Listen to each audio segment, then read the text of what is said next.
তো নবীর দেওয়া ঝান্ডা মাটিতে পড়তে দেওয়া যাবে না। আরেক হাত দিয়ে ধরেছে, আরেক কোপ মেরেছে, এই হাতও কেটে গেছে, তবুও পড়তে দেয় নাই। ওই যে বাকি যে অংশটা আছে ওই বাহুটা দিয়ে বুকের সঙ্গে আগলে রেখে وقل جاء الحق وزهق الباطل إن الباطل كان زهوقا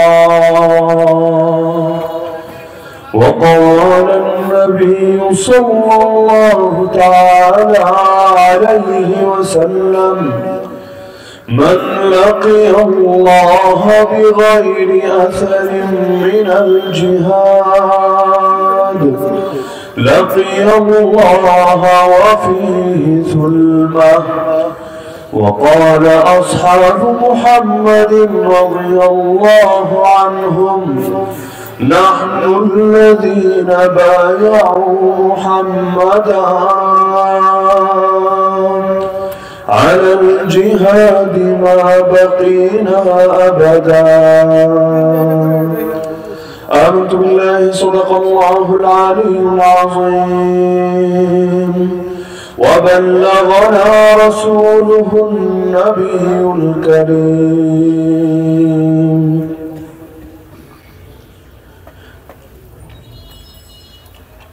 পাকুন্দিয়া সদর ঈদগাহে আয়োজিত তাফসীরুল কোরআন মাহফিল কমিটি পাকুন্দিয়া কিশোরগঞ্জের উদ্যোগ আয়োজিত 3 দিন ব্যাপী তাফসীরুল কোরআন মাহফিলের আজকে সর্বশেষ দিনের সর্বশেষ অধিবেশনের সম্মানিত সভাপতি মণ্ডলী, উপস্থিত আমার সারিতে আজ ওয়াজিবুল ইহতিরাম হযরত উলামায়ে কেরাম, এলাকার গণ্যমান্য মুরব্বীগণ, স্থানীয় এবং দূর দূরান্ত থেকে আগত দিন দরদী কোরআন প্রেমী প্রিয় তাওহীদি জনতা এবং পর্দার আড়ালে থাকা মা বোনেরা, আল্লাহর দ্বীনের জন্য যার অবদান থাকবে যত বেশি, আল্লাহর কাছে তার মর্যাদা হবে তত বেশি। আর দ্বীনের জন্য যার অবদান যত কম, আল্লাহর কাছে তার মর্যাদা তত কম। আমিরুল মুমিনিন খলিফাতুল মুসলিমিন ওমর ইবনুল খাত্তাব রাদিয়াল্লাহু আনহু বলেছিলেন, নাহনু কওমুন আ'আজ্জানাল্লাহু বিল ইসলাম, আমরা সেই জাতি যাদেরকে আল্লাহ সম্মানিত করেছেন ইসলামের মাধ্যমে, ইসলামের বরকতে, ইসলামের ওসিলাতে। ফাইদা বিতাগাইনাল ইজ্জাতা বিগাইরিহি আদাল্লানাল্লাহ, এখন সেই ইসলাম ছেড়ে ভিন্ন কোন জিনিসের মাধ্যমে যদি ইজ্জত তালাশ করি, অন্য কোথাও ইজ্জত পাবো না। উল্টো যিনি ইজ্জত দিয়েছিলেন তিনি লাঞ্ছিত করে ছাড়বেন। আল্লাহর দ্বীনকে আল্লাহ দামি বানিয়েছেন, এই দ্বীনের পরশে যারা আসবে তাদেরকেও দামি বানিয়েছেন। যেমন আপনাদের কারো গায়ে বাতি লাগানো নাই, কিন্তু আপনাদের প্রত্যেকের চেহারা আলোয় আলোকিত হয়ে আছে। আমি আপনাদেরকে স্পষ্ট ভাবে দেখতে পাচ্ছি, আপনারা আমাকে দেখতে পাচ্ছেন, অথচ আগামীকাল রাতে এই মাঠে আসলে হয়তো এভাবে স্পষ্ট ভাবে একজন আরেকজনকে দেখতে পাবো না। কেন? কারণ আমাদের কারো গায়ে যদিও বাতি লাগানো নাই, কিন্তু যেখানে যেখানে বাতি লাগানো আছে আমরা এর কাছে চলে এসেছি, নিকটে চলে এসেছি, পৌঁছে চলে এসেছি। আলোর কাছে আসে যে, আলোয় আলোকিত হয় সে, আলো থেকে দূরে যায় যে, ধীরে ধীরে অন্ধকারে হারিয়ে যায় সে।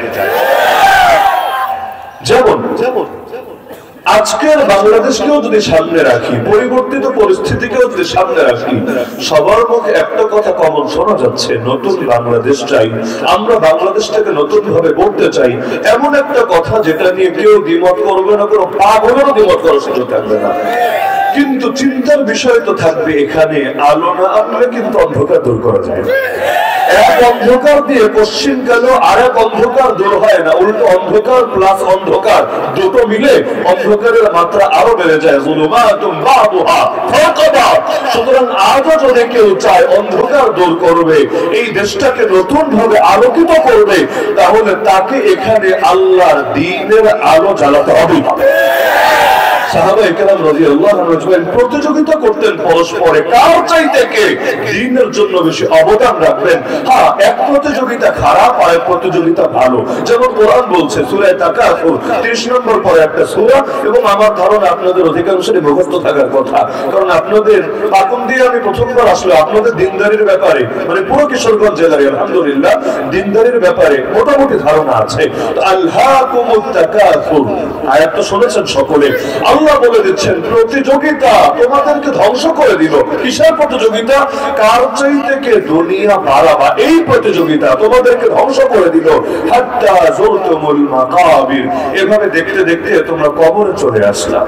তবুও তোমাদের ভেতরে প্রতিযোগিতা লেগে থাকলো এমন ভাবে। নবীজি জানিয়েছেন একটা বাস্তবতা, দুনিয়ার মানুষের নেচারটাই এমন, যত পায় তত চায়। প্রত্যেকের প্রাপ্তি যত বড় তার চাওয়াও হয়ে যায় তত বড়। যার প্রাপ্তি কম তার চাওয়াটাও কম, ব্যক্তি অনুসারে চাওয়াটাও ছোট। যার প্রাপ্তি যত বড় তার চাওয়া তত বড়। আল্লাহ রাসূল বলেন, কেউ যদি এক উপত্যকা পরিমাণ সম্পত্তি পায় আর এক উপত্যকা চায়, এমনকি নবী বলেন বনু আদমের পেট, মানে আদম সন্তানের পেট কবরের মাটি ছাড়া ভিন্ন কিছু ঘটতে পারে না। যত ক্ষমতা পাক, যত পয়সা পাক, যত খাবার পাক, যত গাড়ি পাক, যত বাড়ি পাক, এই পেট ভরে না, চাহিদা ভরে না। এমনকি নবী বলেন, মানুষ যখন বুড়া হয় তার ভেতরে দুটো স্বভাব জুয়ান হয়। শরীর তো বুড়া হয়, বুড়ি হয়, কিন্তু তার ভেতরে দুটো স্বভাব জুয়ান হয়, যুবক হয়। কোন দুটো? ইয়াশীবু ইবনু আদম ওয়া তাশাব্বু ফীহি খাসলাতান। এক নম্বরটার নাম আল হিরসু, লোভ। কিসের লোভ? এটা নবী বলেন না, ব্যাপক রেখেছেন, সেটা যে জিনিসের লোভী হোক না কেন। এক নম্বরে বয়স হলে শরীর তো যায় দুর্বল হয়ে, লোভ কমে না, লোভ যায় আর জোয়ান হয়ে। দুই নম্বরে ওয়াতুলুল আমাল, দীর্ঘ জীবনের আশা, দীর্ঘ আশা। এখন দীর্ঘ আশা কিসের? জীবনেরও হতে পারে, সম্পদেরও হতে পারে। আর ক্ষমতার গদিতে তো একবার বসতে পারলেই চলে বাংলাদেশে, মাশাআল্লাহ। এমন এক মধু একবার যার মুখে ঢোকে কেন যেন আর বের করতে পারে না মুখ থেকে। এই যে এক বাস্তবতা আল্লাহ রাসূল বলে দিয়েছেন কত কাল আগে। কোরআন কিন্তু একটা আয়না, মাথায় গেঁথে রাখবে। আল্লাহর ওয়াস্তে কোরআনকে কখনো অতীত ভাববেন না। কোরআন সর্বদা বর্তমান। কোরআন কখনো অতীত হবে না। কিয়ামতের এক সেকেন্ড আগে কোরআন অতীত হবে না। কোরআনকে যারা অতীত ভাবে তারাই কোরআনের রঙে জীবনকে রঙিন করতে পারে না। কোরআন কোনো গল্পের বই না, কোরআন হেদায়েতের কিতাব। কোরআন কোনো গল্পের বই না। তাহলে আপনি বলবেন কোরআন অতীত নিয়ে এত গল্প বলা আছে কেন? এমনকি কোরআনের মৌলিক আলোচ্য বিষয় 5টা। শাহ ওলিউল্লাহ মুহাদ্দিস দেহলভী রাহমাতুল্লাহ আলাইহি আলোচনা করেছেন তার জগৎ বিখ্যাত গ্রন্থ আল ফাজুল কাবীরে। কোরআনের মৌলিক আলোচ্য বিষয় 5টা। এর মধ্যে অন্যতম আলোচ্য বিষয় হলো আত-তাযকির বিআইয়ামিল্লাহ, অতীতের বিভিন্ন আলোচনা, ইতিহাসের বিভিন্ন আলোচনা আল্লাহ কোরআনে করেছেন। কেন করেছেন? ইতিহাস শোনাতে। কেন করেছেন? গল্প জানাতে না। কোরআন ইতিহাসের কিতাব না, কোরআন গল্পের কিতাব না। আল্লাহ এগুলো শুনিয়েছেন, এর ভেতর দিয়ে মেসেজ বের করে তার আলোকে ব্যক্তি থেকে শুরু করে পরিবার, সমাজ, রাষ্ট্র করতে। যেমন আমি মূল আলোচনা প্রাসঙ্গিক হিসাবে দুটো আয়াত পড়ি, এরপর আপনাদের বিবেকের কাছে প্রশ্ন রাখি যে আয়াতগুলো কি অতীত নাকি বর্তমান? সবই বর্তমান। আগে তো বললামই, যেমন ফেরাউনের নাম কোরআনে আছে 74 বার, একবার দুবার না, 74। কয়বার? 74 বার। প্রতিবার নাম পড়লেও 50 নাকি? ফেরাউনের নাম পড়লে করে নাকি? এমনি বললে হবে না, কোরআন পড়তে গিয়ে আর কি। যতবার ফেরাউনের নাম পড়বেন, ফেরাউন লিখতে 5টা অক্ষর লাগে, ফা, রা, আইন, ওয়াও, নুন, 5 অক্ষর। প্রতি অক্ষরে 10 নেকি। তাহলে ফেরাউন কয় নেকি? 50 নেকি। শয়তান লিখতেও 5 অক্ষর, 50 নেকি। ইবলিস লিখতেও 5 অক্ষর, 50 নেকি। 50-এর বড় আজীব খেলা। তাহলে এই যে দেখা গেল ফেরাউনের নাম একবার নিলে 50 নেকি, 74 বার নিলে কত নেকি হিসাব করেন। আর এটা তো স্বাভাবিক সময়, রমাদান মাস আসছে, নেকি কমবে না বাড়বে? রমজান সবকিছু নেকি বেশি। যেমন বুখারীতে হাদিস আছে, কেউ যদি রমজানে একটা ওমরা করতে পারে, ওমরা বুঝেন তো, কেউ যদি রমাদান মাসে একটা ওমরা করতে পারে, নবীজি বলেন আমি নবীর সঙ্গে হজ করার সওয়াব সে পাবে। নবীর সঙ্গে ওমরাও না, নবীর সঙ্গে ফরজ হজ করার সওয়াব পাবে যদি রমাদান মাসে একটা ওমরা করতে পারে। ওমরাতুন ফি রমাদান তা'দিলু হাজ্জাতান মাই। তো রমাদানে তো সবকিছুর সওয়াব বেশি। তাহলে এখন যদি রমাদানে ফেরাউনের নাম তেলাওয়াত হয় তারাবির নামাজে, কি পরিমাণ সওয়াব! তাহলে এত সওয়াব কেন আছে ফেরাউনের নামের ভেতরে? সে মহান বুজুর্গ ছিল, অনেক বড় আল্লাহওয়ালা ছিল। এগুলো তো কিছুই ছিল না, সবার জানা আছে। আর যদিও ফেরাউন কারো নাম না, আমি বোঝার জন্য বারবার বলছি, নাম ফেরাউন কারো নাম ছিল না। এই নামে কোনো মানুষ দুনিয়াতে কোনোদিনও ছিল না। ফেরাউন হলো একটা পদ, একটা নাম না, একটা পদ। ফেরাউনকে বাংলায় অনুবাদ করলে অনুবাদ হয় রাষ্ট্রপতি। মানে মিশরের প্রেসিডেন্টকে তারা তাদের মাতৃভাষায় ফেরাউন বলতো। মিশরের অতীত যুগের ভাষা আরবি ছিল না, আরবি পরে হয়েছে। যেমন এখন বাঙালির অনেকের মুখের ভাষা ইংলিশ হয়ে গেছে, জান দিয়েছে বাংলা ভাষার জন্য, বাংলা বোঝে না ঠিক মতো। ইংলিশ মিডিয়ামে অনেক বাচ্চারা পড়ে, বিশেষ করে এয়ারপোর্টে মাঝে মাঝে এই টাইপের বাচ্চা পাই। এগুলো বাংলা ওদের বলতেও কষ্ট হয়, বুঝতেও কষ্ট হয়। ওরা ইংলিশ বলে স্বাচ্ছন্দ্য পায়, আর আমরা বাংলা বললে এটা বুঝতে ওদেরকে একটু ঝামেলা ব্যাক পোহাতে হয়। তাহলে দেখা যাচ্ছে ওই মিশরের ভাষা একসময় আরবি ছিল না, অন্য ভাষা ছিল। তো ওরা ওদের বাদশাকে ওদের শব্দে ফেরাউন বলে ডাকতো। এরকম ফেরাউন একটা দুটা না, এক ডজন দু ডজন না, শত শত ছিল।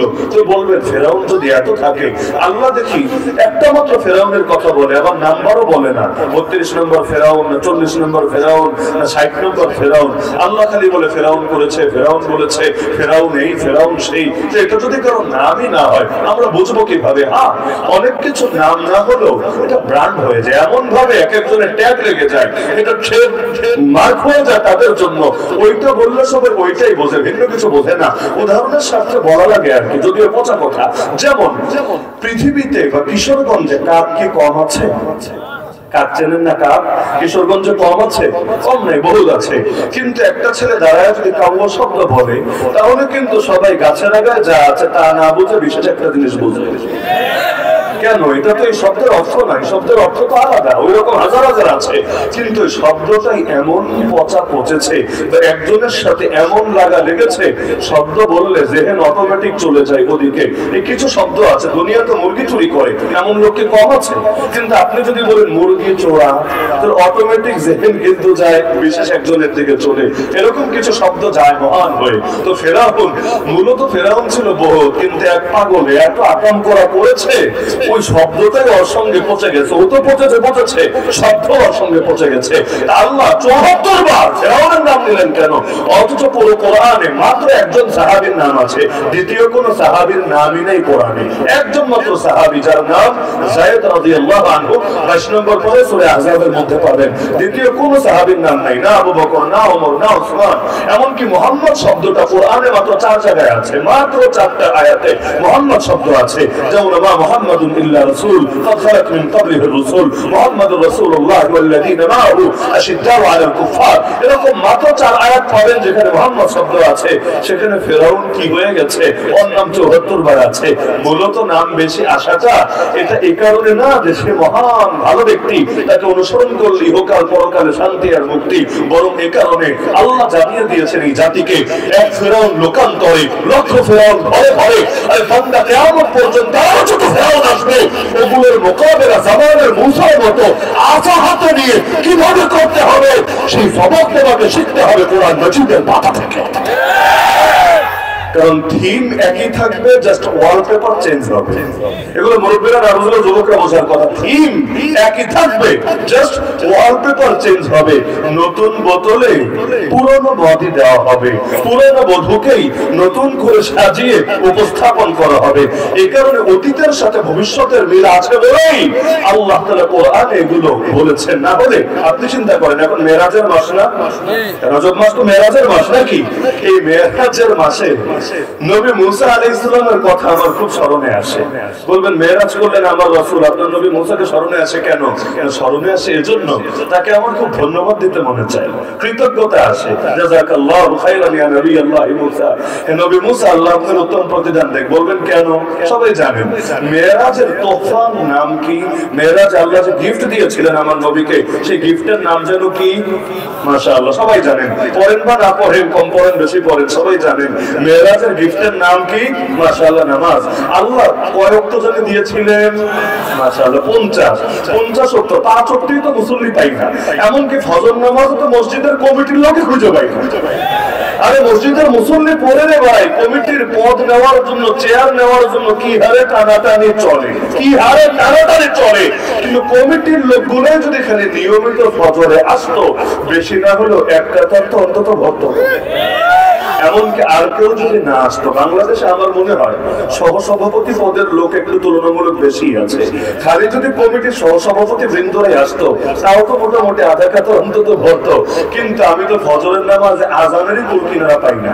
দেখবেন ওক্ত শুরু যখন, তখন থেকে আজান শুরু হবে, সূর্য উঠবে 2-4 মিনিট বাকি আছে, তখনও মাইকে আজান হচ্ছে। এক মসজিদে নামাজ শেষ, দোয়া করুন শেষ, আর এক মসজিদে মাইকে ফু দেওয়া শুরু। মানে কি, মানে আজান যে দিবে তারও টাইম টেবিলের খোঁজ খবর নাই। এই হলো আমাদের ফজরের নামাজের হালত। মসজিদ 5 তলা, কিন্তু জুমার দিন জুমা ছাড়া কোনো ওক্তে পড়ে না। এগুলোই তো বাস্তবতা। তাহলে এই যে দেখা যাচ্ছে মসজিদের মধ্যে কমিটির লোকগুলোই ঠিক মতো আসে না, আসা উচিত ছিল না? আপনাদের কি ধারণা আসা উচিত ছিল না? উচিত তো ছিল, কিন্তু না আসলে কি বা করার আছে? তো 5 ওয়াক্তে মুসল্লি পাই না, 50 ওয়াক্ত থাকলে কি হতো আল্লাহ ভালো জানে। তো আল্লাহর নবী কিন্তু সেটা নিয়ে ফিরে আসছিলেন, সবাই জানেন না? নবী কিন্তু রওনা করেছেন, 7ম আসমান অতিক্রম করেছেন। নবী মুসা আলাইহিস সালাম বলেছেন, আরে কি করেন আরেকবার যান, একটু কমায় নিয়ে আসেন। এটা পারবে না। নবী মুসা কিভাবে জানলেন? মানে আমরা যে পারবো না, আমরা কিশোরগঞ্জের মানুষরা যে পারবো না, আমি কিশোরগঞ্জের না, মানে বোঝার জন্য বলছি যে আমরা যে পারবো না, এটা নবী মুসা আলাইহিস সালাম কিভাবে জানলেন?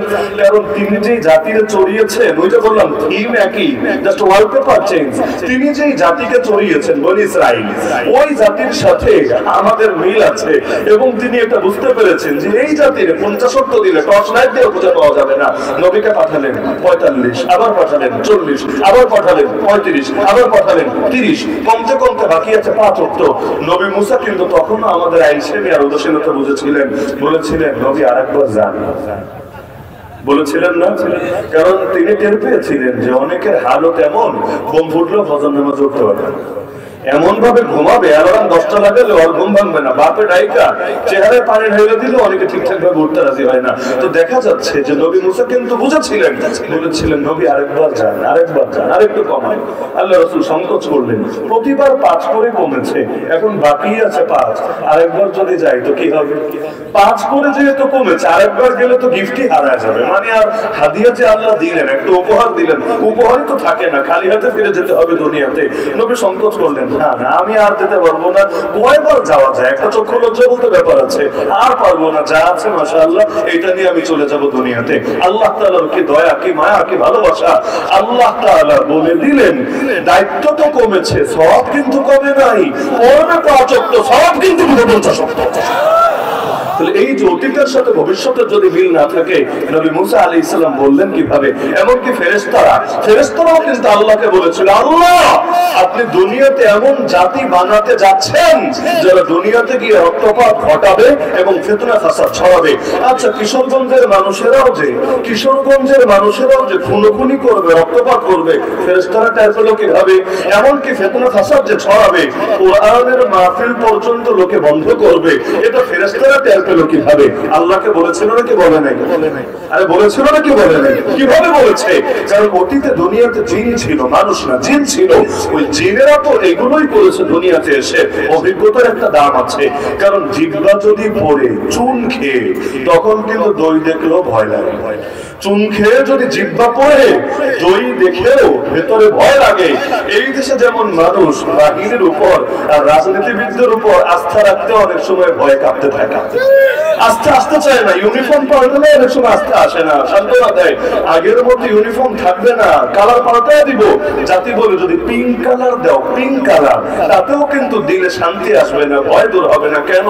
কারণ অতীতে চুন খেয়ে জিহ্বা পড়েছে, তো এখন সামনে দই দিলেও ভয়টা সহজে যাবে না, ভয় যেতে সময় লাগবে। তো মানুষের ভেতরে এত অনাস্থা ভাড়া বেড়েছে, এখন যতই মিষ্টি মিষ্টি কথা শোনাক, জাতির দিল সহজে বলতে চায় না।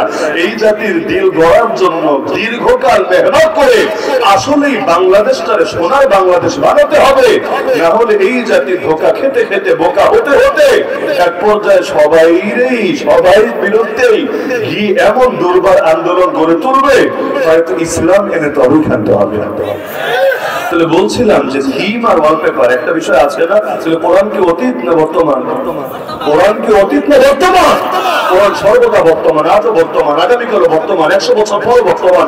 কেউ যদি মনে করে আধুনিক রাষ্ট্র চলতে পারে না কোরআন দিয়ে, আধুনিক বিচার চলতে পারে না কোরআন দিয়ে, আধুনিক অর্থনীতি চলতে পারে না কোরআন দিয়ে, আধুনিক কোনো কিছু চলতে পারে না কোরআন দিয়ে, কারণ কোরআন 1000 বছর আগে এসেছে, কোরআন সেই শেখের যুগে এসেছে, কোরআন সেই আরবের মধ্যে এসেছে, সুতরাং এটা দিয়ে চলতে পারে না। এই সময় বাংলাদেশে কেউ যদি এটা মনে করে ও নিজেকে মুসলমান দাবি করার অধিকার হারিয়ে ফেলেছে।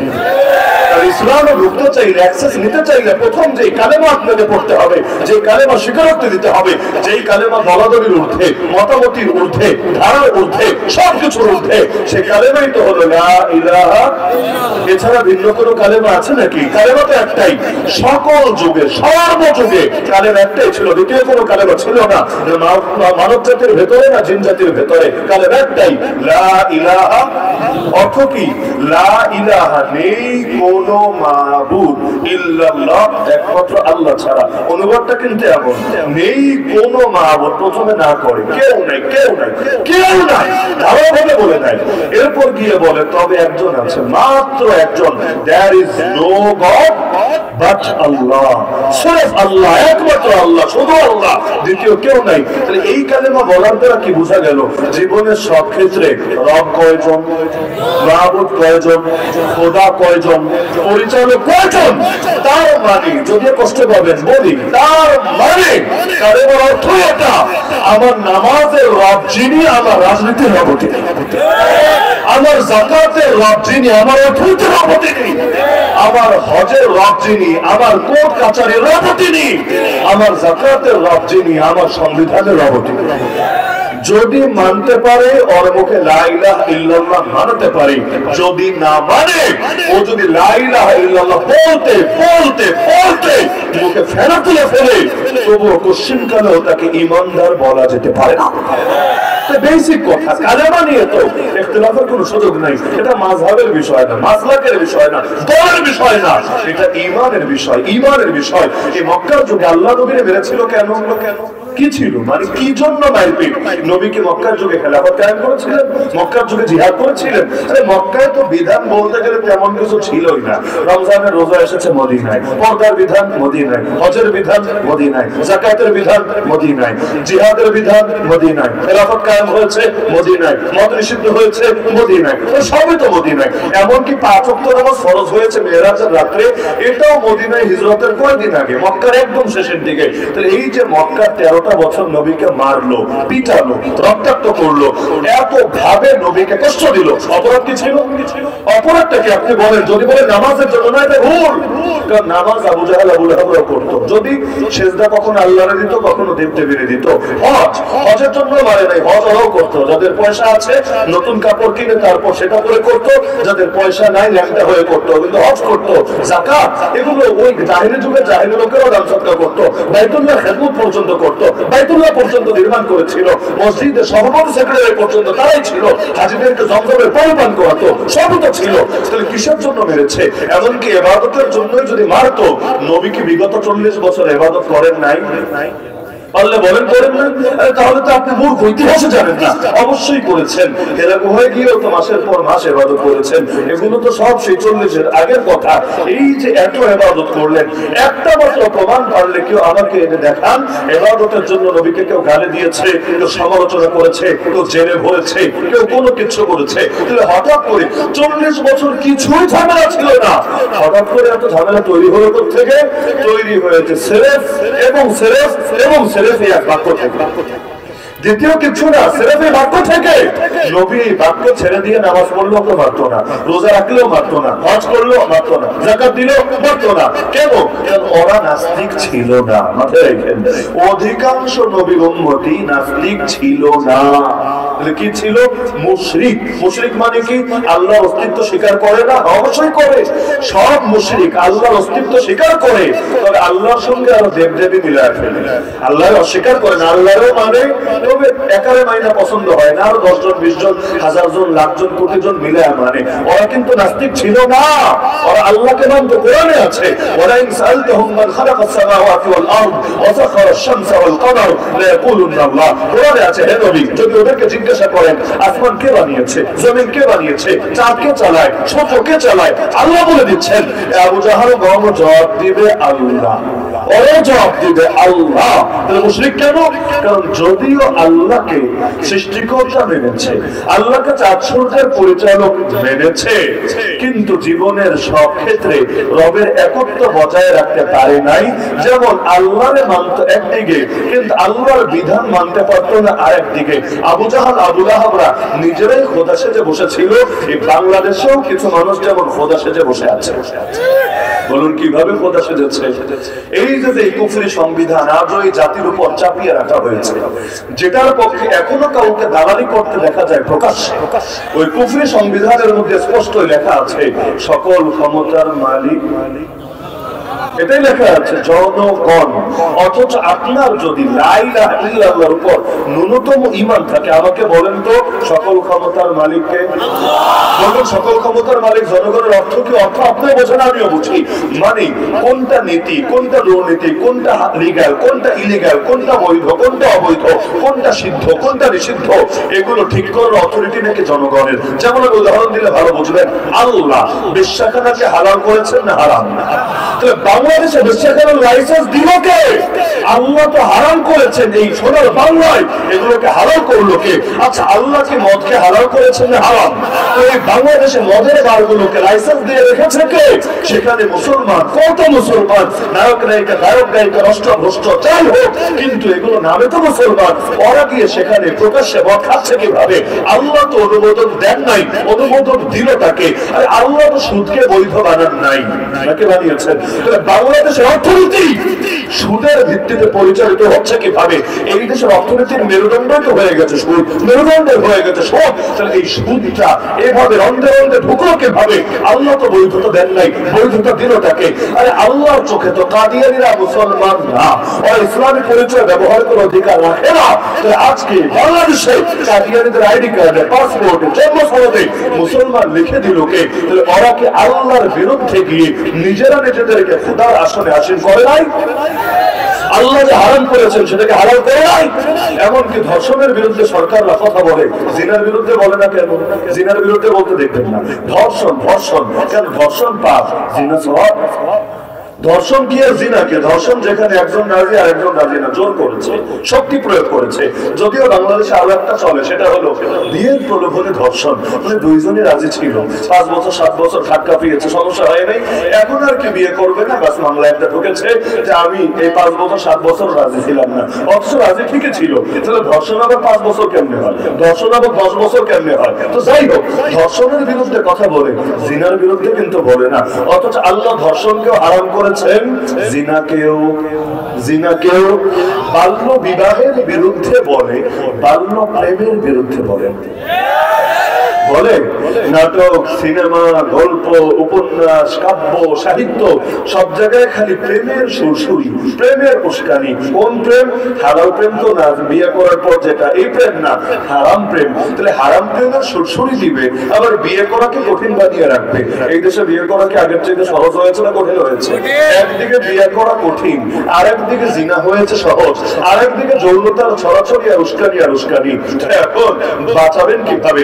পেটে খাবার নেই 3 দিন ধরে, ক্ষুধার জ্বালা অস্থির লাগছে, আর সামনে এনে একবার কাচ্চি বিরিয়ানি দেখাবেন, আর একবার আপনি এনে বিভিন্ন কাবাব, বিভিন্ন গ্রিল, বিভিন্ন সুন্দর সুন্দর আইটেম দেখাবেন, আর খেতে গেলে বলবেন না না খাওয়া যাবে না, খাওয়া যাবে না। কি হবে?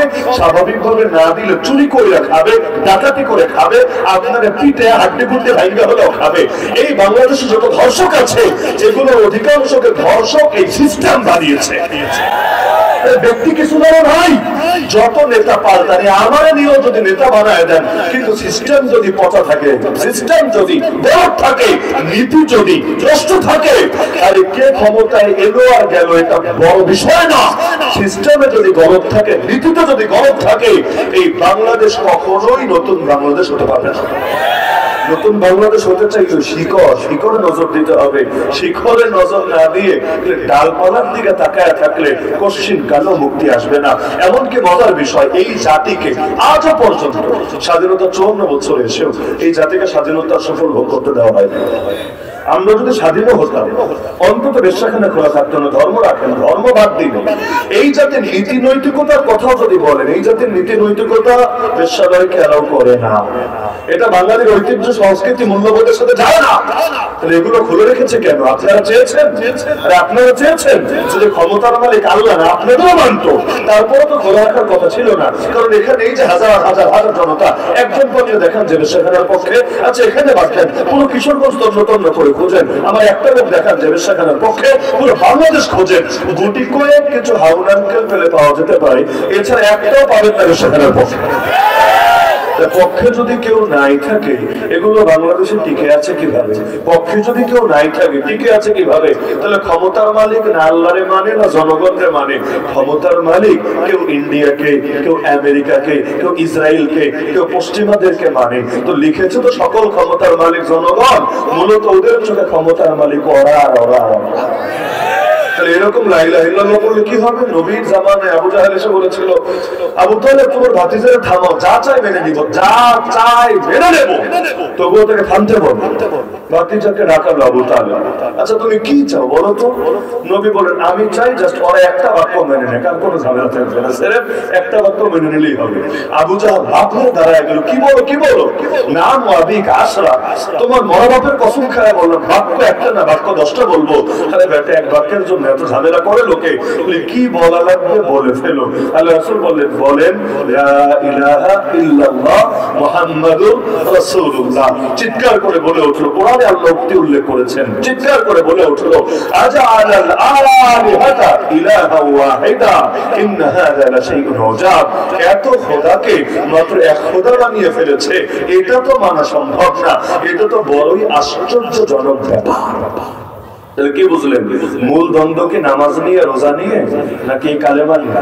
জীবনের সব ক্ষেত্রে আল্লাহ একত্ব নিয়ে আজও পর্যন্ত আলেম ওলামাদের বিরুদ্ধে যত ষড়যন্ত্র হয়, সব ষড়যন্ত্রের মূল উৎসই এই এক বাক্যের ভিতরে।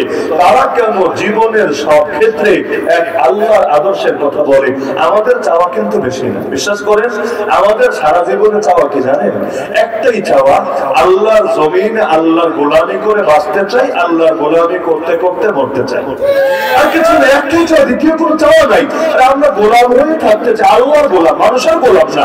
এমনকি আমাদের কোনো ক্ষমতা, কোনো পদ পদবি কিছু দরকার নেই। তুমি যদি দায়িত্ব নাও আল্লাহর জমিন আল্লাহর গোলামি বাস্তবায়ন করবা, আমি তোমাকে মাথায় তুলে রাখবো, মাথায় তুলে রাখবো, আমি তোমাকে চোখ বন্ধ করে নেতা মেরে নেবো। কিন্তু তুমি যদি আল্লাহর বিরুদ্ধে অবস্থান নাও, আমি প্রয়োজন তোমার গতিতে আগুন জ্বালিয়ে দেবো।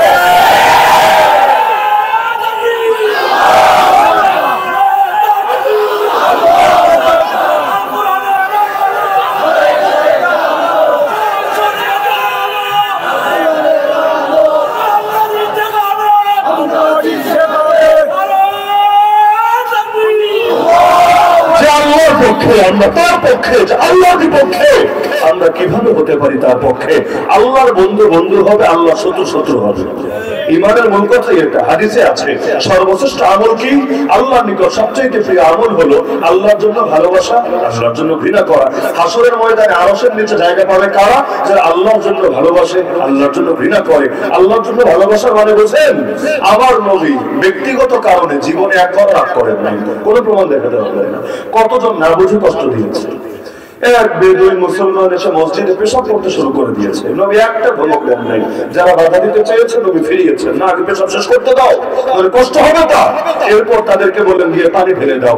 আল্লাহ নবীকে এক বেদুইন ডাক দিয়েছে, নবী উটের পিঠে চলে যাচ্ছেন, তো ডাক দিলে সঙ্গে সঙ্গে তো থামা যায় না, রানিং গাড়িও তো আপনি জায়গায় ব্রেক করতে পারবেন না, একটু এগিয়ে যাবেন। তো উঠ যাচ্ছে সামনে, বেদুইন ডাক দিয়ে, ও তো গ্রামের মানুষ, অত মাথায় বুদ্ধি শুদ্ধি নাই, নবীর চাদর ধরে ফেলেছে। উঠ যায় সামনে, চাদরে টান লেগেছে পেছনে। আল্লাহ নবীর গলায় চাদর জড়িয়ে এত ব্যথা পেয়েছেন, গলায় দাগ পড়ে গেছে। নবী একটা ধমকও দেন নাই, একটা বকাও দেন নাই।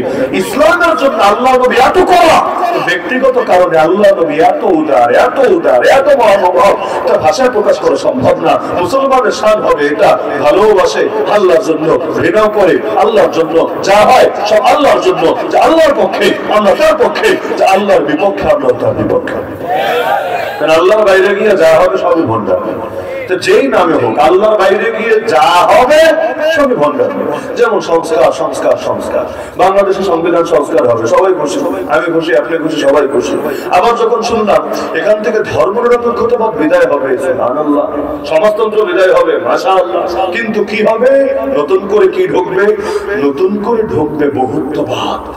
প্রস্তাবনা দিয়েছে, সংস্কার কমিশন প্রস্তাবনা দিয়েছে, ধর্মনিরপেক্ষতাবাদ বাদ দাও, ধর্মনিরপেক্ষতাবাদের আব্বা আরো বড় ভণ্ডামি বহুত্ববাদ, যেটা দিয়ে দুনিয়ার সব শিরক চালানো যায়, সব জাহেলিয়াত চালানো যায়, সব কুফর চালানো যায়, সেটা ঢুকাও। যদিও থাকা দরকার ছিল আল্লাহই যে সকল ক্ষমতার মালিক, সার্বভৌমত্বের মালিক, মেনে নাও। রাষ্ট্রধর্ম ইসলাম লিখে দাও, বিসমিল্লাহির রহমানির রহিম দিয়ে শুরু করো, সর্বশক্তিমান আল্লাহর উপর পূর্ণ আস্থা ও বিশ্বাস, এটা নিয়ে। যেহেতু আগে ছিল এক সময়, এই বাংলায় ছিল এক সময়, পরবর্তীতে জালেমরা আবার নাই করে দিয়েছে, এটা আবার চেষ্টা করো। এগুলোই তো চাওয়া তো বেশি না, কিন্তু এগুলো একটাও নাই। কিন্তু এক শয়তানে গিয়ে আরেক শয়তানে নাকি ঢুকাবে। তা আগেই বলেছি, নমরুদি শাসন গিয়ে যদি ফেরাউনের শাসন আসে, ফেরাউনের শাসন গিয়ে যদি আবু জাহেলের শাসন আসে, আমাদের আনন্দিত হওয়ার কি আছে? যতদিন আল্লাহর জমিনে ইসলাম আসবে না, আমরাও নিজেদেরকে মুক্ত আর স্বাধীন ভাবতে পারি না। আজও পর্যন্ত এই দেশে ধর্মের অনুসারীদেরকে, ধর্মের ধারকদেরকে ধর্মীয় স্বাধীনতায় যাওয়া হয় না পরিপূর্ণভাবে। বিশ্বাস হয়? সংসদে তো নারীদের জন্য সংরক্ষিত আসন থাকে না, 50-এর জায়গায় 100 করার প্রস্তাব দিয়েছে, ভালো কথা, তারা নারীদের পক্ষে কথা বলবে, কিন্তু আমাদের পক্ষে কে কথা বলবে? তাদের জন্য কোনো আসন লাগবে না, তাদের জন্য কিছু লাগবে না, আসন বাদ দিলাম, কোনো আসন দিও না। মসজিদে ইমাম কথা বলতো, বাধা দিতে চলে আসে। মাহফিলে কোরআনের আলোচনা করতে আসলেও তেলে বেগুনে জ্বলে ওঠে। এমনকি মাহফিলের ঘোষণা শুনলেও কিভাবে বন্ধ করা যায়, কিভাবে গিরিঙ্গি লাগানো যায়, এর জন্য তুমি সর্বাত্মক চেষ্টা চালাতে থাকো। এরপর নিজেকে নবীর উম্মত কোন মুখে দাবি করো। কোরআনে আল্লাহ বলেছেন কাফেরদের কথা। আল্লাহ বলেছেন কাফেরদের একটা বৈশিষ্ট্য ছিল, وقال الذين كفروا لا تسمعوا لهذا القرآن والغوا فيه لعلكم تغلبون। ওরা বলতো, শোন শোন, তোরা নিজেরাও কোরআন শুনবি না, মানুষকেও শুনতে দিবি না, নিজেরাও শুনবি না, মানুষকেও শুনতে দিবি না। যেখানে কোরআন তেলাওয়াত হবে তোরা হট্টগোল লাগাবি, তোরা এই জামানার ভাষায় বলে 144 জারি করাবি। কেন? লাআল্লাকুম তাগলিবুন, তাহলেই তোরা বিজয়ী হতে পারবি। মানে ওরা যদি কোরআন শুনে ফেলে, কোরআনের আকর্ষণ আছে, চুম্বকার কিভাবে লোহা টানে, কোরআন এর চাইতে বেশি শক্তি দিয়ে মানুষের দিল টানে। তাহলে এভাবে যদি কোরআনের টানে ওরা চলে আসে, তাহলেও ওদের ভণ্ডামি, ওদের রাজত্ব থাকবে না। আজ যদি মানুষ জেনে যায়, আলোর সন্ধান পেয়ে গেলে অন্ধকারে থাকতে ভালো লাগে না। আগে বাংলাদেশে বিদ্যুৎ ছিল না, অনেক জায়গায় ছিল না, অন্ধকারের জীবনে আমরা অভ্যস্ত ছিলাম, সেটাতে ইউজ টু হয়ে গিয়েছিলাম। এখন চারদিকে বিদ্যুতের ছড়াছড়ি, এখন 5 মিনিটের লোডশেডিং হলেও ভালো লাগে না, এটাই নিয়ম। মানুষ ভালোটা পেয়ে গেলে মন্দটার পেছনে ছোটে না। এজন্য এক শ্রেণীর মানুষ এমন, তারা কোরআনের মাহফিলও হতে দিতে চায় না। আমি জানতাম না যে এলাকায় এমন লোক আছে। আজকে বাদমাই আমাকে গফরগাঁও মাহফিল ছিল, বাদমাই, সেখানে কিছু মানুষ বলছে যে হুজুর এই মাহফিল তো হবে না। কি বলে? সারাদিন ধরে আলাপ হচ্ছে। আমি সিলেট থেকে বিমানে ওঠার আগেও এই যে ভাই যোগাযোগ করেছেন, নক দিয়েছেন, হুজুর আসছেন কিনা, আমি বললাম হ্যাঁ, ফ্লাইট ডিলে, তারপরে চেষ্টা করবো ইনশাআল্লাহ সময়ের মতো চলে আসার। তাহলে সব তো জানি ঠিক হচ্ছে, আর না হলে তার থেকেই জানতাম। কি বলেন মাহফিল হবে না? না, আমরা ফেসবুকে দেখেছি পোস্টার পোস্ট দেওয়া, এই মাহফিল হবে না। আমি তো যেহেতু জানি না, দেখা যাচ্ছে অনেক সময় গুজবও ছড়ায়, কিন্তু এখানে আসার পর কথাবার্তা শুনে আমি তো বুঝলাম আসলে এমন ঝামেলা হয়েছিল। আমি প্রথমে শুনে বুঝতে পারছিলাম, আমি ভাবছিলাম গত বছরের কথা মনে হয় বলা হচ্ছে, মানে গত বছর ঝামেলা হয়েছে, তো আগে তো কত ঝামেলা, স্বাভাবিক ব্যাপার। কিন্তু লাস্টে আমি পুরো কথা মনোযোগ দিয়ে শুনে বুঝলাম না, এই বছরে ঝামেলা হয়েছে। আমার মাথায় ধরে না, এই স্বাধীন বাংলায় কোরআনের মাহফিল নিয়ে কেউ ঝামেলা করতে পারে, সে যেই হোক, কিন্তু কোরআনের মাহফিল নিয়ে ঝামেলা করার মতো লোক যদি এখনো থাকে এই দেশে, তাহলে যুদ্ধ তো এখনো বাকি রয়ে গেছে। বিপ্লব শেষ হয় নাই, কারণ যতদিন পর্যন্ত অন্ধকার পুরোপুরি দূর না হবে, অপশক্তির কোমর সম্পূর্ণরূপে ভাঙা না যাবে, এই লড়াই থামবে না, এই লড়াই থামতে পারে না। আল্লাহ জমিন আল্লাহ দিনকে বিজয়ী না করে মুসলমান বসে বসে লড়াই করতে পারে না। কারণ দিনই যদি না পাই তো রক্ত দামি হবে কিভাবে? এই যে এত মানুষ জান দিয়েছে আল্লাহর কাছে তো গিয়েছে নাকি অন্য কারো কাছে গিয়েছে? তো যদি আল্লাহর জন্যই কিছু করতে না পারি আল্লাহর কাছে দামি হব কিভাবে?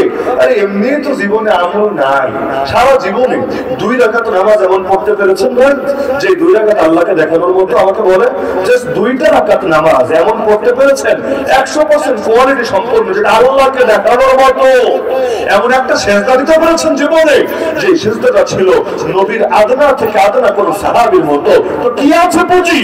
আরে নবীর সাহাবীরা তেমন ছটফট করত, নারী পর্যন্ত দুধের বাচ্চাকে নিয়ে হাজির হয়ে গেল নবীর কাছে, ইয়া রাসূলুল্লাহ আমার বাচ্চাটাকে নিয়ে যান না জিহাদের ময়দানে।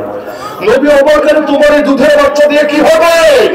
সেই নারী বলছে, ইয়া রাসূলুল্লাহ কি করব বলেন, যারা বড় ছিল আগেই পাঠিয়েছি, একজনও প্রাণ নিয়ে ফিরে আসেনি, ময়দানে শহীদ হয়েছে। কিন্তু দিল তো মানে না, মন তো সয় না। আপনারা যাবেন জান্নাতের বাজারে সওদা করতে, আপনারা হবেন বিক্রেতা, আল্লাহ হবেন ক্রেতা। আপনারা জানমাল বেচবেন, আল্লাহ জান্নাতের বিনিময়ে কিনে দেবেন। আমি অভাগী, আমি কপাল পোড়া, নিজের বোনকে সান্ত্বনা দেবো কিভাবে? আর আমি তো নারী, চাইলেও আমাকে নেবেন না, সুতরাং যা ছিল তাই এনে দিলাম। ইয়া রাসূলুল্লাহ বুঝি আমার দুধের বাচ্চা যুদ্ধ করতে পারবে না, লড়াই করতে পারবে না, কিন্তু এতটুকু তো পারবে, আপনার কোনো সাহাবীর করে দিয়ে রাখবেন। জালেম যখন আপনার বুকে তীর মারবে, বর্ষা মারবে, আমার সাহাবীটাকে ঢাল হিসাবে আপনার বুকের সামনে পেতে ধরবে।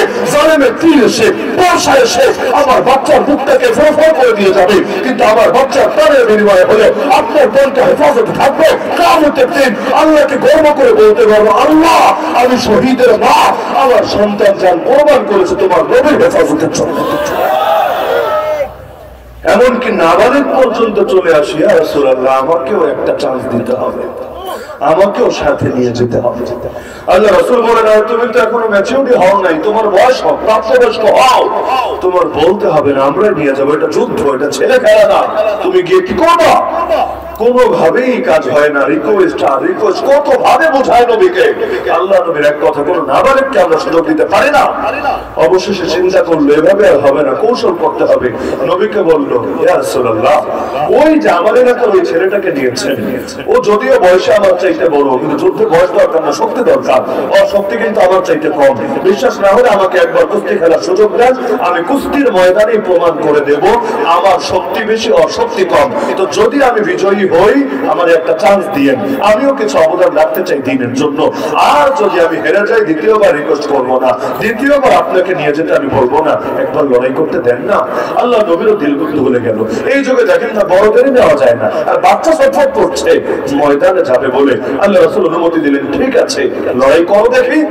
এখন লড়াই করবে, লড়াই শুরু করার আগে আস্তে করে ছোটটা বড়টার কানে গিয়ে বলছে, কানে কানে গিয়ে বলছে, ভাই আমার তুমি বয়সেও বড়, শক্তিতেও বড়, তুমি যদি শক্তি প্রয়োগ করো আমি কিছুতেই তোমার সাথে করিয়ে উঠতে পারবো না। কিন্তু দেখো আল্লাহর জন্য কি একটাবার স্যাক্রিফাইস করা যায় না? তোমার তো কপাল খুলে গেছে, নবী তো তোমাকে কবুল করে নিয়েছেন, অনুমতি দিয়েছেন। আর আল্লাহ নবী একবার যাকে কবুল করেন তাকে আর রিজেক্ট করেন না। তোমার তো কপাল খুলে গেছে, একবার যদি তুমি স্যাক্রিফাইস করো, ভাই আমার কপালটা খুলে যাবে। দুই ভাই হাতে হাত রেখে কাঁধে কাঁধ মিলিয়ে জান্নাতের বাজারে সওদা করবো ইনশাআল্লাহ, একসাথে হাসি মুখে জান্নাতের পাবে হবো ইনশাআল্লাহ। একটাবার সুযোগ দাও না, আল্লাহর জন্য ছোট হও, আল্লাহ তোমার বড় বানায় দিবে। বড়টারও দিল গলে গেল, ঠিক আছে ভাই আমি ছোট হব তোমার জন্য। লড়াই শুরু হলো। দুনিয়া সবাই ভাবলো ছোটটা বড়টাকে শক্তিতে হারিয়েছে, আসলে শক্তিতে হারায় নাই, বড়টা ইচ্ছাকৃত ভাবেই হার মেনেছে। আল্লাহ রাসূল ছোটটাকে যাওয়ার অনুমতি দিয়েছে, তার মুখে যেন দুনিয়া বিজয়ের হাসি ফুটে উঠেছে। এই পরিমাণ ছটফট করতো তাদের ভেতরে দিনের জন্য অবদান রাখবে বলে। হানজালা রাদিয়াল্লাহু আনহু কানে যখন আওয়াজ এসেছে হাইয়া আলাল জিহাদ, হাইয়া আলাস সালাহ না, হাইয়া আলাল জিহাদ, আমরা তো হাইয়া আলাস সালাহ শুনলে মসজিদে আসতে পারি না, হাইয়া আলাল জিহাদ শুনেছেন। ফরজ গোসল করতে কয় মিনিট লাগে, কয় মিনিট, কিন্তু অতটুকু তরতার ভেতরে শয় নাই, বের হয়ে যাচ্ছেন। তিনি দরজার দিকে যাচ্ছেন, পেছন থেকে স্ত্রী তাকে ডাকছে, স্বামী আমার, তাকায় না, ভ্রুক্ষেপ করে এগিয়ে যাচ্ছে। আবার ডাক দিল, স্বামী আমার, তাও তাকায় এগিয়ে যাচ্ছে। আবার ডাক দিল, ওগো স্বামী একটু শোনেন না। হানজালা রাদিয়াল্লাহু আনহু পেছনে না তাকিয়ে জায়গায় দাঁড়িয়ে বললেন, যা বলার বলে ফেলো, তোমার মিষ্টি কথা শুনে আমি তো আর পেছনে ফিরে আসবো না। সেই নারী বলে দিচ্ছে, আপনি কি ভেবেছেন আমি আপনার পিছু টানের কারণ হব? আমি আপনাকে বাধা দেব আল্লাহ রাস্তায় যেতে? আপনি যেমন নবীর একজন সাহাবী। নারী বলে, আমিও তো নগণ্য একজন সাহাবী, আপনাকে বাধা দেওয়ার জন্য ডাকি নাই, ডেকেছি কথা বলার জন্য। মনোবল শক্ত রাখবেন, লড়াইয়ের ময়দানে অটল আর অবিচল থাকবেন। দুনিয়াতে আর দেখা হওয়ার দরকার নেই, আমাদের নেক্সট মিলন হবে জান্নাতে ইনশাআল্লাহ। স্ত্রী যদি স্বামীকে এমন কথা বলে দেয়, দিলটা তার কত বড় হয়ে যায়। যখন লড়াইয়ের ময়দানে গিয়েছে, এদিকে তো সময় নেয়, সঙ্গে সঙ্গে বের হয়েছে। স্ত্রী 4 জন লোক মারফত খবর পাঠিয়ে দিল নবীকে, ইয়া রাসূলুল্লাহ, আমার স্বামী শহীদ হবে, শহীদ হওয়ার পর তার একটু গোসলের ব্যবস্থা করে দিয়েন, কারণ শহীদকে তো গোসল দেওয়া হয় না, রক্ত মাখা সে অবস্থায় তাকে দাফন করে দেওয়া হয়। কারণ নবী জানিয়েছেন কিয়ামতের দিন শহীদ এভাবেই দাঁড়াবে আল্লাহর সামনে, আবু সাঈদ এভাবে দাঁড়াবে, এবং এভাবে দাঁড়াবে। তখনও তাদের গা থেকে রক্ত বের হতে থাকবে দরদর করে। এই শহীদ সাইফুল ইসলাম আরিফরাও আল্লাহর সামনে ভাবে উপস্থিত হবে, হাদিসে আছে, তখনও গা থেকে রক্ত বের হতে থাকবে। রক্তের রং দুনিয়া রক্তের মতোই হবে, কিন্তু প্রাণ বের হবে নিষ্কাম্বরের মতো।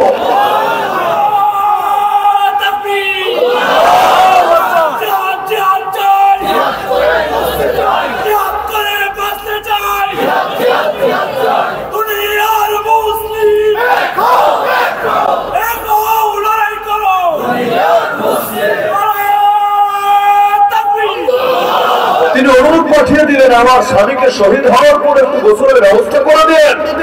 সবাই তো যুদ্ধে এত কিছু খেয়াল দেওয়ার সময় পায় নাই। পরবর্তীতে যখন শহীদ হলো, নবী তো জানিয়ে দিলেন, তোমাদের আর গোসল দিতে হবে না, ফেরেশতারা আসমানে নিয়ে গিয়ে আমার হানজালাকে গোসল দিয়ে এনেছে। এজন্য নামই হয়ে গেছে হানজালা হাসিলুল মালাইকা, ফেরেশতাদের হাতে গোসলের সৌভাগ্য লাভ করা হানজালা। কিন্তু তখন লোকদের দিলে খটকা জাগলো, সে শহীদ হয়েছে। পরে তার স্ত্রী টের পেল কিভাবে? আগে সে জিন্দা থাকতে কিভাবে টের পেল? এবং নবীর কাছে খবর পাঠানো, তার গোসলের যাতে ব্যবস্থা করা হয়, জানলো কিভাবে? তাকে বাড়িতে খবর পাঠানো হলো, আপনি কিভাবে বুঝলেন আপনার স্বামী শহীদ হবে? তিনি বললেন, রাতের বেলা স্বপ্নে দেখেছিলাম আমার চোখের সামনে আসমানের দরজা খুলে গেছে, আমার স্বামী পাখি হয়ে সেই দরজার ভেতর দিয়ে প্রবেশ করেছে, প্রবেশ করার পর পরে আবার দরজা লেগে গেছে। এটা দেখি বুঝে ফেলেছি আমার স্বামী শহীদ হয়ে দুনিয়া থেকে জান্নাতের সওদা করবে। স্বপ্নে দেখেছে রাতে, রাতে কোনো মেলামেশা হয় নাই, তাদের কোনো কিছু হয় নাই। না হলে তো গোসল আগেই হয়ে যেত। ফজর নামাজ পড়লো কিভাবে গোসল না করে? আল্লাহ রাসূলের পেছনে মদিনার মসজিদে গিয়ে হানজালা রাদিয়াল্লাহু আনহু ফজর পড়েছেন সেদিন। রাতের গোসল দিনে করা বাকি আছে, বিষয়টা এমন না, রাতে কিচ্ছু হয় নাই। কিন্তু এই যে স্ত্রী স্বপ্ন দেখেছেন, তার তো দিল মানে না। কিন্তু এই যুগের নারী না, যেগুলো স্বামীকে বলে স্বামীর দিলকে দুর্বল করবে, উল্টো বের হওয়ার সময় মনোবল বাড়িয়ে দিয়েছে, যখন ঘরে ফিরে এসেছে কিচ্ছু বলে নাই, কিচ্ছু না, তার তো দিল মানতে চায় না, শেষবারের মতো স্বামীকে বিদায় দেবে। এখন কি বলবে? এজন্য ওই ফজরের পরে তাদের মেলামেশা হয়েছে, গোসল ফরজ হয়েছে, ওই অবস্থায় ডাক এসেছে, আর তিনি চলে গিয়েছেন ময়দানে। তাহলে নিশ্চিত ভাবে বোঝার পরেও, কারণ স্বপ্ন যদিও এর দ্বারা হালাল হারাম হয় না, হারাম হালাল হয় না, স্বপ্নের দ্বারা আল্লাহ বিভিন্ন বার্তা দেয় বান্দাকে, বিভিন্ন বার্তা দেয় বান্দাকে। হাদিসে আছে, গায়েবের সংবাদ জানার এই মাধ্যমটা আল মুবাশশিরাত, সুসংবাদবাহী স্বপ্ন, এটা কিয়ামত পর্যন্ত বাকি থাকবে। স্বপ্নের আলাদা গুরুত্ব আছে। দেখা যাচ্ছে টের পাওয়ার পরেও উল্টা স্বামীকে পাঠিয়ে দিচ্ছে ময়দানে। দ্বীনের জন্য অবদান রাখার কি পরিমাণ আগ্রহ তাদের ভেতরে। এমনকি এক বুড়া সাহাবী বায়না ধরেছে, আমাকে নিয়ে যেতে হবে তোমাদের সাথে জিহাদে। সন্তানরা বলছে, আব্বা আর কত, বয়স হয়েছে, চলতেই কষ্ট হয়, এই বয়সে কি জিহাদে যাবে? কি নবীর যুগে জিহাদ করেছেন, আবু বকরের যুগে জিহাদ করেছেন, ওমরের যুগে জিহাদ করেছেন রাদিয়াল্লাহু আনহু আজমাইন। এখন আপনি বুড়া হয়ে গেছেন, এখন ওসমান রাদিয়াল্লাহু আনহু খলিফা। তা আমরা পক্ষে নওজোয়ান, আপনার পুত্র, আপনার সন্তান, সারা জীবন আপনি করেছেন, এখন আমরা করবো। আমরা আপনার পক্ষ থেকে হক আদায় করবো, আপনি ঘরে বসে দোয়া করেন।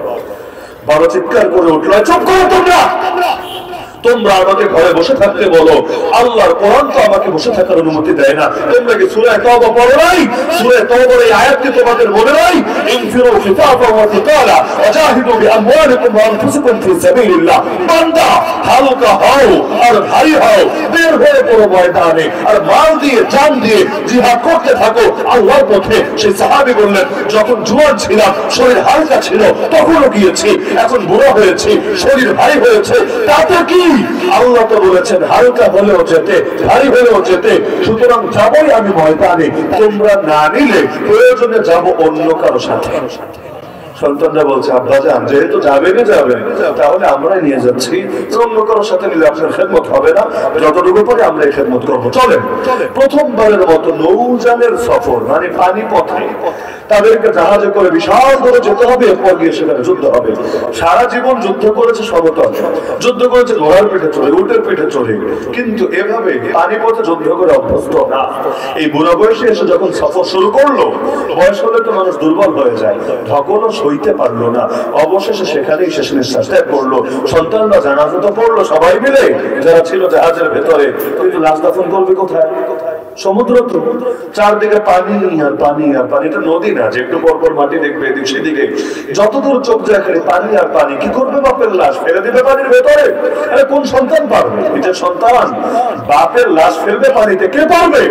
আবার ফিরে আসবে দেশে? সম্ভব না। জিহাদে বের হয়েছে, এখন কি আবার ব্যাক করবে নাকি? তারা চিন্তা করলো যেখানে মাটি পাবো সেখানেই দাফন দিব, যেখানে চর পাবো দ্বীপ পাবো জাহাজ নোঙ্গল করে সেখানেই আমরা দাফন দিব। এখন একদিন যায়, পায় না, দুদিন তিন দিন পায় না, যেতে যেতে 7 দিন তাও পায় না। 10 নম্বর দিন গিয়ে একটা দ্বীপে লাশ তো রেখে দিয়েছে এক কোনায় নিয়ে। যখন পেয়েছে জাহাজ সেখানে পারে ভিড়েছে, তাদের ধারণা ছিল লাশের কাছে গেলে বিকট গন্ধ বের হবে স্বাভাবিক, এবং তারা দেখবে লাশ পচে গেছে, হয়তো গলতে শুরু করে দিয়েছে। তো যেই মাত্র লাশের কাছে গেল, দূর থেকে টের পেল এক অপার্থিব সুঘ্রাণ বের হচ্ছে। যখন কাছে গেল, চেহারা খুলে গেল তাদের সামনে, এই কাপড় যখন সরলো, তারা দেখতে পেল এখনো পর্যন্ত লাশ পচবে দূরের কথা, গলবে দূরের কথা, এখনো এমন ভাবে তাজা আছে, আর মুখের মধ্যে এমন নুরানি হাসি ফুটে আছে, মনে হচ্ছে যেন মরেই নাই, ঘুমিয়ে ঘুমিয়ে কোন সুন্দর স্বপ্ন দেখছে। আরে আমি তো মনে করি হাজার ওয়াজ দিলেও দিনের সেই পরিবর্তন সম্ভব না। এই ফিলিস্তিনের যে বাচ্চাগুলো, ফিলিস্তিনের যে যোদ্ধাগুলো বিগত 1.5 বছরে এই জালেম ইসরায়েলিদের গুলিতে শহীদ হয়েছে। এখন তো অনলাইনের যুগ, সবই দেখা যায় অনলাইনে। আপনি শুধু এই শহীদদের চেহারাটা দেখবেন, আর কিছু লাগবে না, খালি শহীদদের চেহারাটার দিকে 5টা মিনিট আপনি চোখের পলক ফেলে হোক না ফেলে হোক একটু তাকায় দেখেন না, আপনার দিলে সাক্ষ্য দেবে শহীদের চাইতে দামি কেউ হতে পারে না। হয়তো হাত না, হয়তো পাও লেগেছে বোমার আঘাতে, হয়তো তাকেই বের করা হয়েছে বিল্ডিং এর ধ্বংসাবশেষ থেকে। দেখবেন মুখের মধ্যে এমন নূরানি একটা হাসি খেলা করছে, একটা ভালো লাগে খেলা করছে, দেখলে শুধু দেখতে ইচ্ছা করে। তাহলে এই যে দান, এটাই কি মানুষের দিল পরিবর্তনের জন্য যথেষ্ট না? প্রতিযোগিতা করতো কিভাবে? এমনকি উম্মতের ফেরাউন আবু জাহলকে হত্যা করেছে কে? বড় কোন বীর বাহাদুর না, এমন ছোট 2টা বাচ্চা যাদের এখনো গাড়ি বছর যায়নি। এই উম্মতের ফেরাউন বলা হয় যে আবু জাহলকে কেন হত্যা করেছিল? সে বুখারীতে হাদিস আছে। দ্বীনের জন্য অবদান রাখার কি গুরুত্ব, কি আগ্রহ, এমনকি নবীর কাছে এগুলোর কত মূল্য। আমার জানা মতে আল্লাহ নবী তার গোটা জীবনে একজন মাত্র সাহাবীকে, আমার জানা মতে একজন মাত্র সাহাবীকে সারা জীবনে বলেছেন, হে সাহাবী, তোমার জন্য আমি নবীর বাপমা কোরবান হয়ে যাব। ভাবতে পারেন সাহাবীর কপাল কি? নবী নিজে বলছেন সাহাবীকে, সাহাবী নবীকে না, ওটা স্বাভাবিক হতো। নবী বলছেন সাহাবীকে, তুমি সাহাবীর জন্য আমি মুহাম্মাদের বাপমা কোরবান হয়ে যাব। বলতে পারবেন তার কি নাম? ওই সাহাবীর কি নাম? স্টেজ থেকে না, সামনে থেকে। সেই সাহাবীর কি নাম? মাশাআল্লাহ। কি বললেন? মাশাআল্লাহ, মাশাআল্লাহ। কিশোরগঞ্জের মানুষদের জন্য আসলে দিল থেকে দোয়া আসবে, আসবে না কেন? যারা আমার নবীকে চেনে, নবীকে জানে, নবীকে নিয়ে পড়াশোনা করে, তারা ইনশাআল্লাহ নবীর রঙে এই দেশটাকে একদম রঙিন করবে। সেই সাহাবীর নাম সাদ বিন আবি ওয়াক্কাস রাদিয়াল্লাহু আনহু। আল্লাহ নবী তাকে বলছেন, ইরমিয়া সাদ ফিদাকা আবি ওয়া উম্মি, সাদ তোমার জন্য আমি মুহাম্মাদের বাপমা কোরবান হয়ে যা। কেন? ইসলামের পক্ষে তিনি প্রথম তীর মেরেছিলেন। এর আগে তলোয়ার দিয়ে লোকে যুদ্ধ করছিল, তলোয়ার দিয়ে তো বেশি দূরে লড়াই করা যায় না, শর্ট রেঞ্জে লড়াই হয়। লং রেঞ্জে লড়াই করতে চাইলে তীর লাগে। ইসলামের পক্ষে প্রথম তীর মেরেছেন তিনি।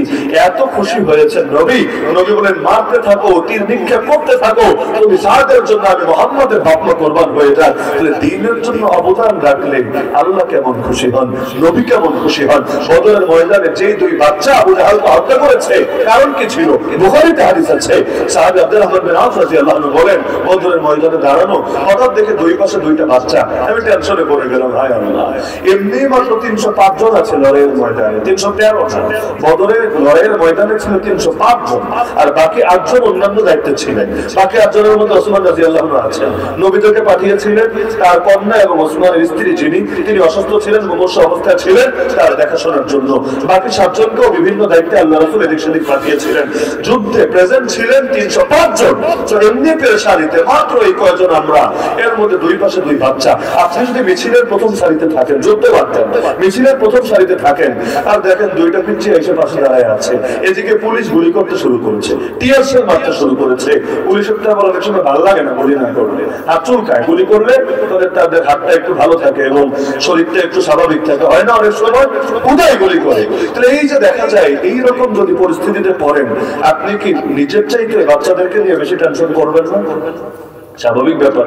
তিনিও বলেন পেরেশানিতে। হঠাৎ এক বাচ্চা আমাকে বলে কি, চাচা, ও চাচা, আবু জাহালকে একটু দেখায় দেন না। তিনি বললেন অবাক। এর মধ্যে অন্য পাশের বাচ্চাটা বলে, না চাচা, আমাকে দেখান, আমাকে, আবু জাহালকে। তিনি বলেন, জিজ্ঞাসা করলাম, ভাতিজা, আবু জাহালকে দেখে কি করলাম? সেটা আজকের যুদ্ধের সেনাপতি কুরাইশের সর্দার। সঙ্গে সঙ্গে জবাব দিল, শুনেছি সে আল্লাহর নবীকে গালি দেয়, আল্লাহর নামে কসম করেছি। বাচ্চা মানুষ তো অত মায়ের কাজ বোঝে না, কোনটা ফরজে আইন, কোনটা ফরজে কিফায়া, কোনটা ওয়াজিব, শর্ত কি, হুকুম কি, ইল্লাত কি, এই কি সেই কি, অত পেছনের ভেতরে যা বোঝে তাই বলে, স্বাভাবিকভাবে বলে দিচ্ছে, শুনেছি আল্লাহ নবীকে গালি দেয়। ওদের জন্য কি করণীয় ওইটাও না, শুনেছি আল্লাহ নবীকে গালি দেয়, কসম করেছে আল্লাহ নবী একবার যদি ওর দেখা পেয়ে যাই, হয়তো ওকে জাহান্নামে পৌঁছাবো, তাহলে নিজেরা জান্নাতের সবুজ পাখি হয়ে যাব, শাহাদাতের অমীয় সুধা পান করে। কিন্তু ও বা আমরা দুজনের যার কপালে আগে মরণ লেখা, সে মরার আগে ওর পিছু তো ছাড়বো না। মাকে বলে এসেছি, বাবা, আবু জাহালের দফা রফা করার আগে এই মুখ আর তোমাকে দেখাবো না।